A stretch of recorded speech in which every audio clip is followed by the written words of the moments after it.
Isang mapagpalang hapon po sa inyong lahat mga kapatid at ganoon din po sa lahat ng mga nanonood. Kami po ay nagpapasalamat dahil sa patuloy na pagtangkilik niyo po. At meron na naman tayong isang subject po ngayon na ating tatalakayin. At ito yung pang lesson 4 na po tayo, yung Father, Son, and the Holy Spirit. So, bago po tayo mag-umpisa, tayo po'y manalangin. Pagpalang Ama, marami pong salamat. Muli o Diyos, ikaw maparangalan ng taas, samahan mo yung palikod, gawin mo kung karapat-dapat, malaya kang kumilos sa lahat, sa mga kapatiran po, mga kaibigan po namin, mga kababayan, lahat po nang nanonood. Pagpalain mo kami lahat, kung amin samot dalangin, in Jesus' name. Amen.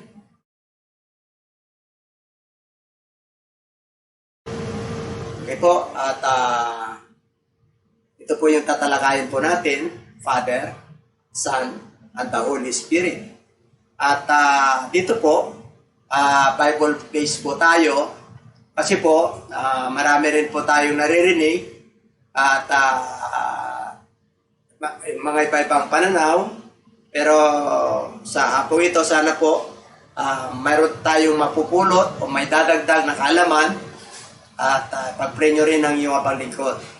At dito po, Father, okay, ilang beses na mention ng Father sa Old Testament.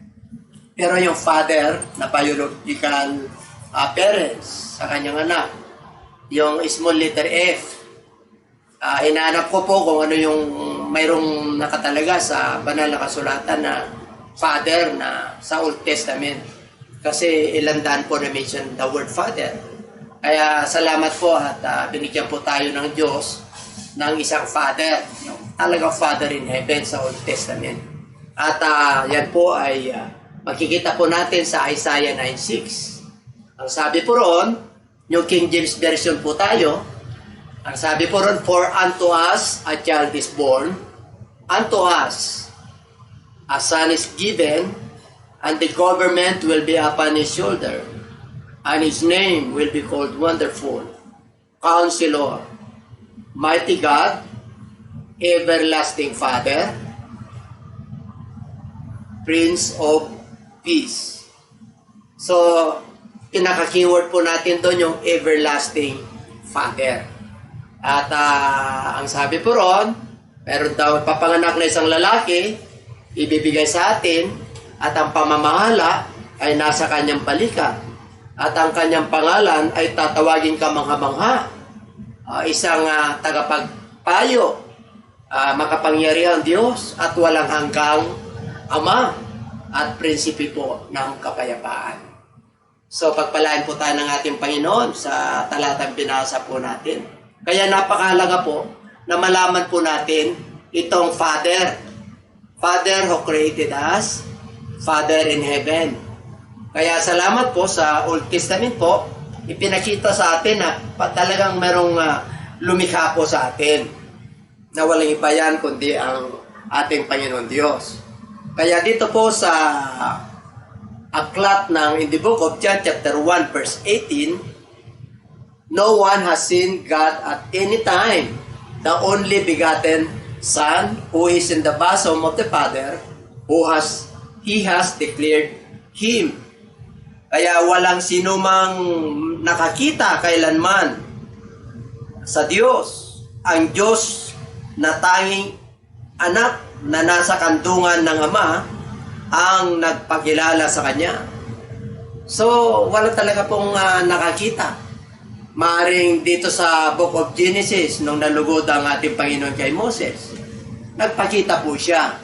Pero sabi niya, punta ka doon sa pagitan ng bato, ako'y dadaan doon, at nagpakita nga po ang ating Panginoon, pero hindi kabuuan, likod ang kanyang nakita.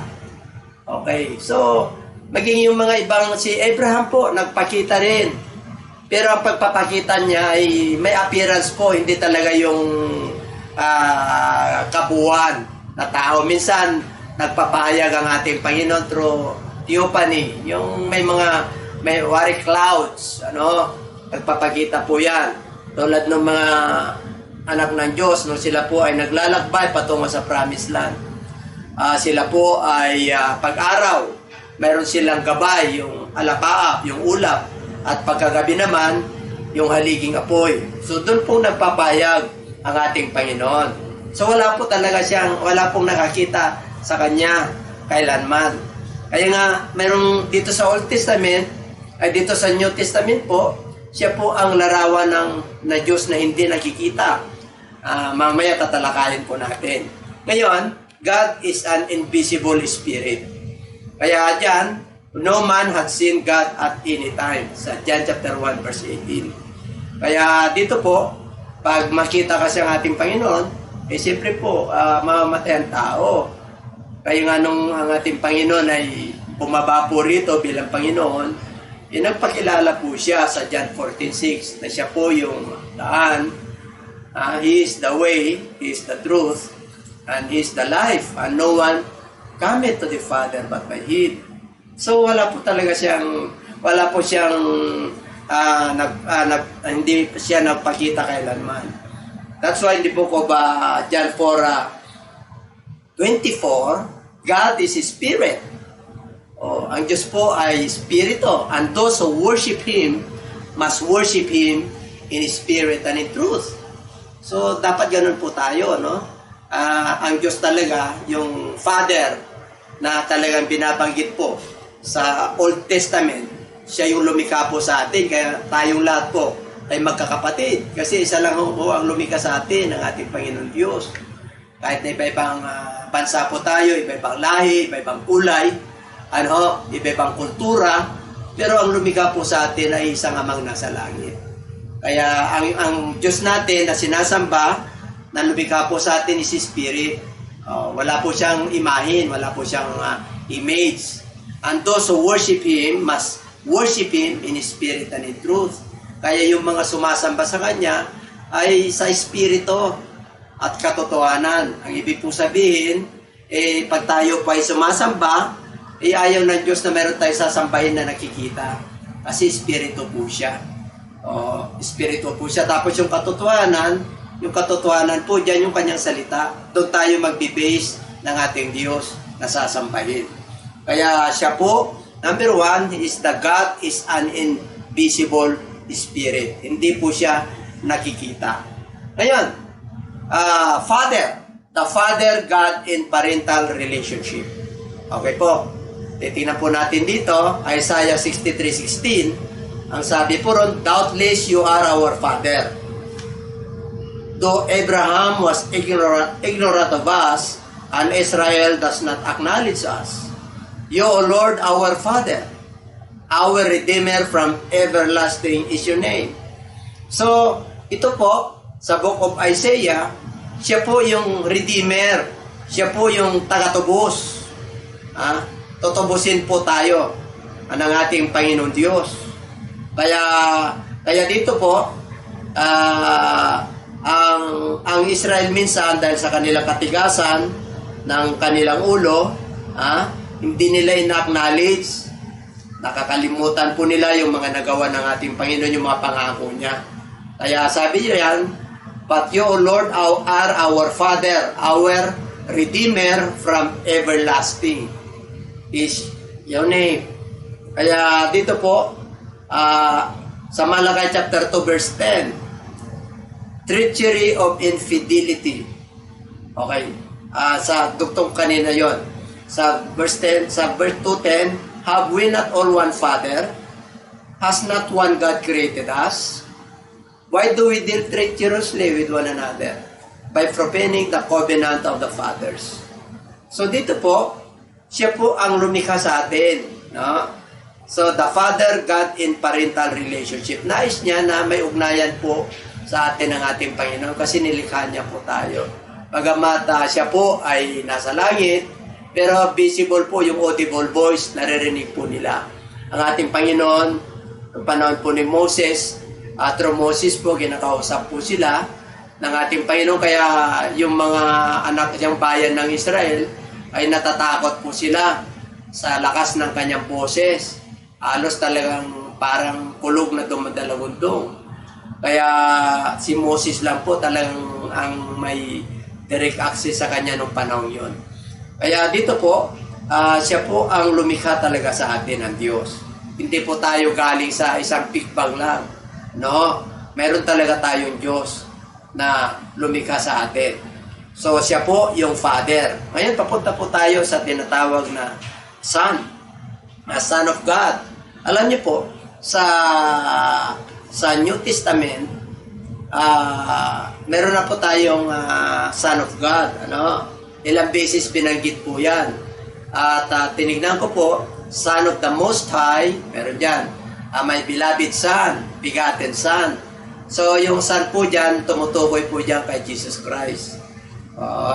Kaya dito po sa Romans chapter 5 verse 10, for if when we were enemies, we were yet reconciled to God through the death of His Son.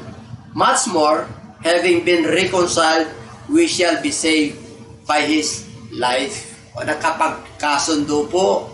Dati po, kaaway po tayo ng Diyos. Nung hindi pa tayo mananampalataya, lalo pa, Gentiles po tayo.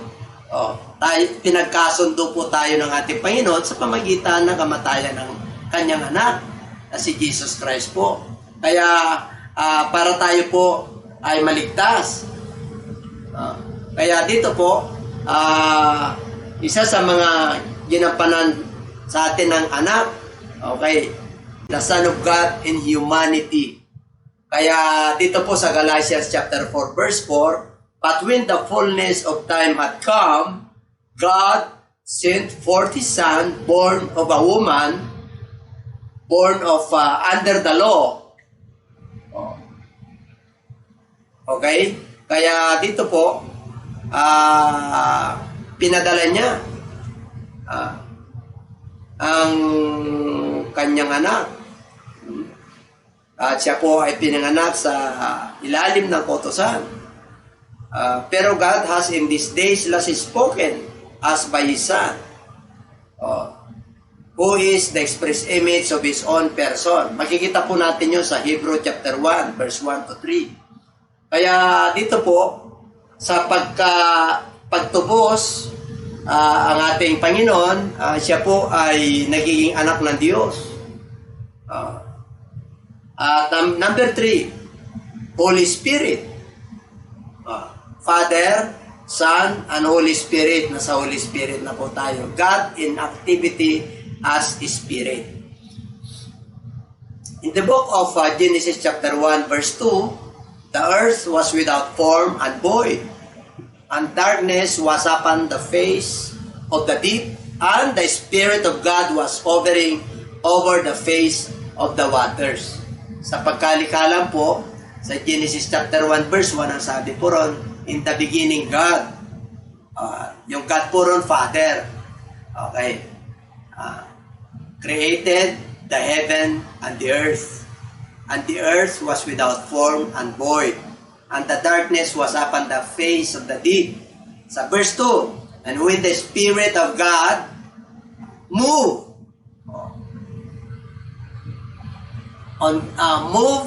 was hovering over the face of the waters. Kaya wala pong saysay, wala pong anyong mundo noon.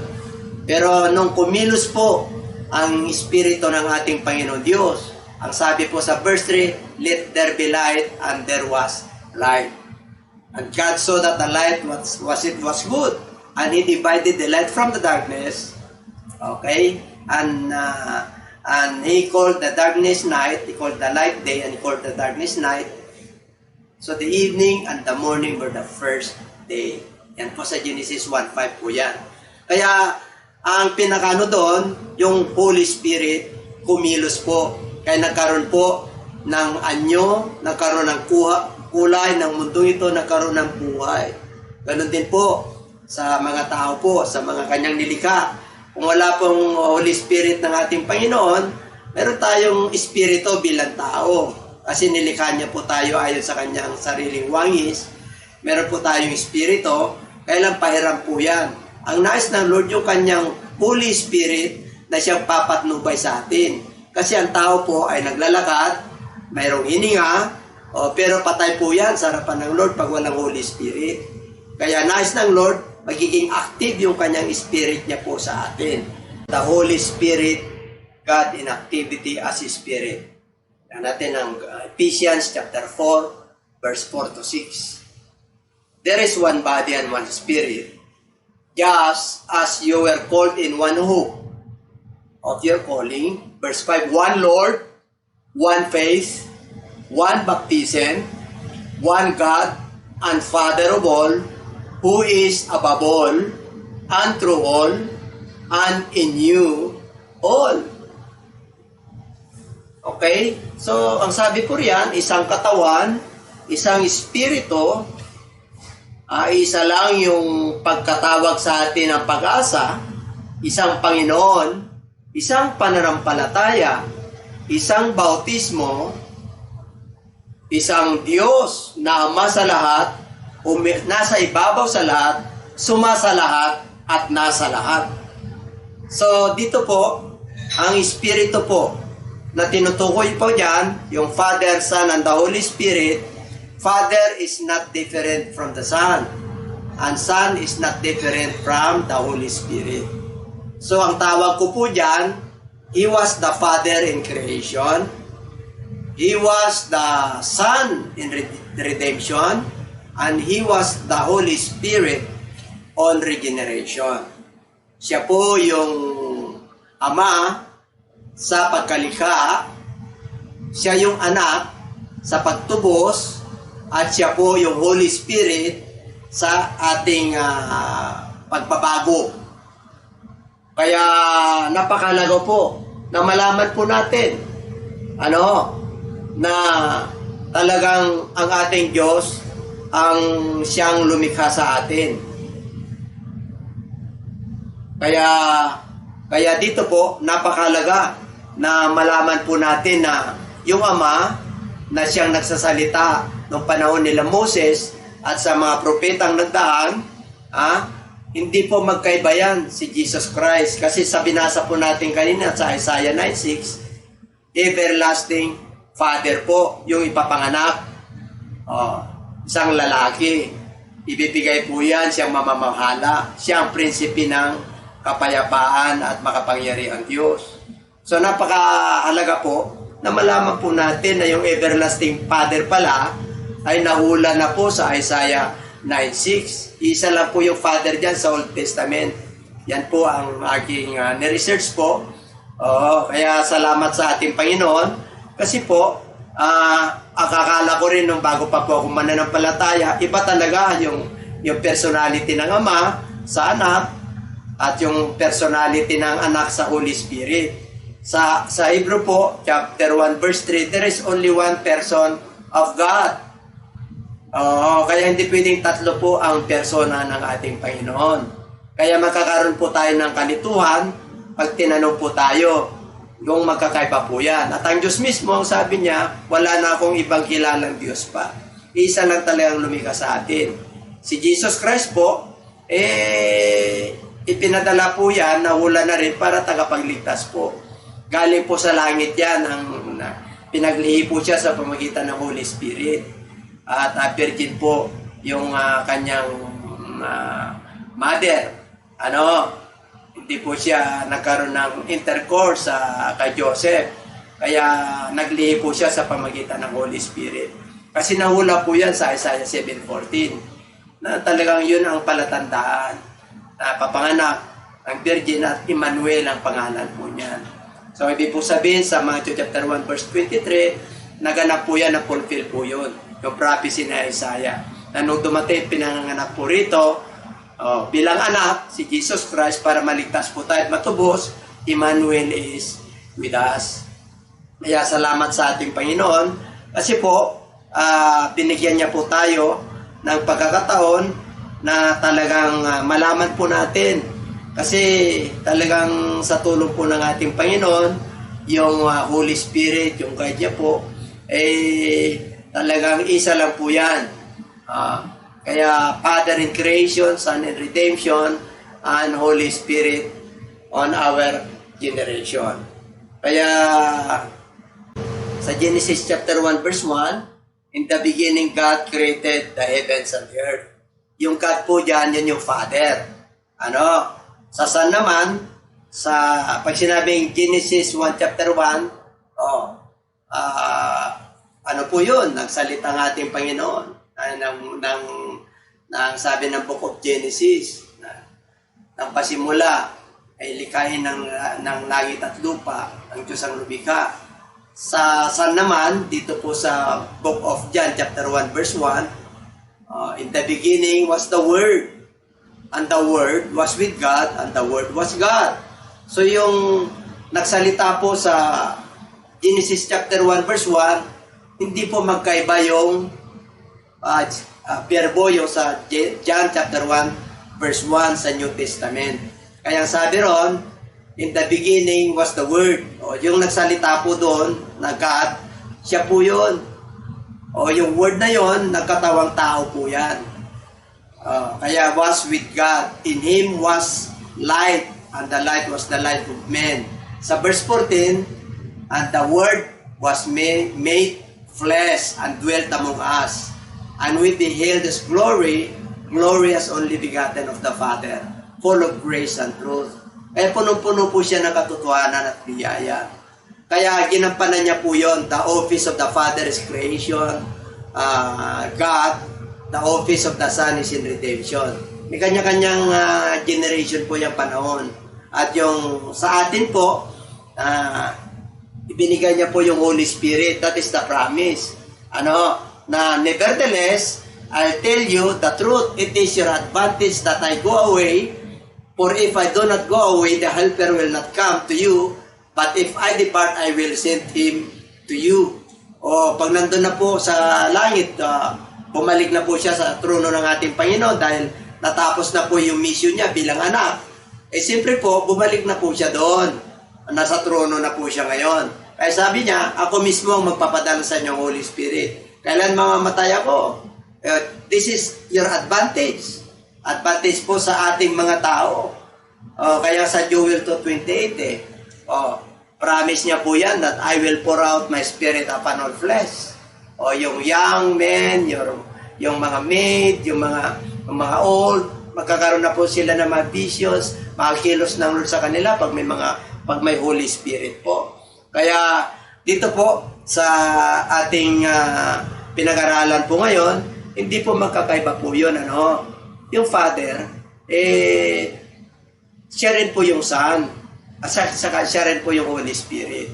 Kaya sabi po ng 1 Timothy 3:16, dagdag ko lang po, sabi po ron na without any controversy, King James po yun, who manifested in the flesh. Marami po mga Kristiyano na hindi alam sino bang nagkatawang tao.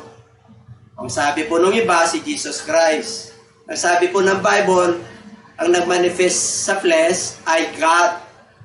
1 Timothy 3:16 po yan. Pag-ibasa nyo po sa Bible. Kaya sabi ron, wala na tayong pagtatalunan pa. Ang Diyos ay nagkatawang tao. Kaya sabi po sa Hebrew 1:3, siya po yung larawan ng Diyos na hindi nakikita. Kaya nga nung nandito po sa lupa ng ating Panginoong Hesus, talagang pinakilala niya na siya yung Ama talaga. Bagamat hindi niya sinabi na ako yung Ama na direkta, siyempre witness niya po yung Father. Kaya lagi niya sinasabi, the Father is in me and I in Him. The witness is my Father. Kaya lagi niya sinasabi po na tapos pinapakilala niya sarili niya sa John chapter 14. Sinabi niya, I am the way, the truth, and the life, and no one come to the Father but by me. Pero sa sumunod po na verse, si Philip nagtanong, lagi niyang binabanggit po na may Father siya, kaya sabi niya, show us the Father that we may satisfy us. Sabi ng Lord, tagal ko na sa iyo, Filipe, ngayon di niyo pa ako kilala. If you have seen me, you have seen the Father. Sa John 10:30, I and my Father are one. Sa Book of Revelations, He was the Alpha and Omega. Sa Old Testament, He was the everlasting Father. Sana po, napagpala po tayo sa hapong ito, na isa lang talagang Panginoon Diyos natin. Sa Zechariah 49 po, Kasi po yung iba nalilito, bakit mayroong Lord God ang kanyang pangalan, mayroong Jehovah, mayroong Mighty God. Noon po yun, mga title po ng ating Panginoon. Pero nung dumating po rito, pinakilala niya na po yung amang nasa langit. Kaya sa Zechariah 14:9, ang sabi niya, time will come na siya magiging ruler ng earth. O sa Micah chapter 5, verse 2, kung hindi ako nagkakamali, na Bethlehem Ephrata, doon magagaling yung ruler. Kaya doon po sa Zechariah 14 na darating ang panahon na may isang pangalan ng Panginoong Diyos natin. Kaya pinakilala niya yung kanyang sarili sa New Testament po. Kaya dito po, yun yung kanyang yun yung kanyang pinakakaso po, blasphemy.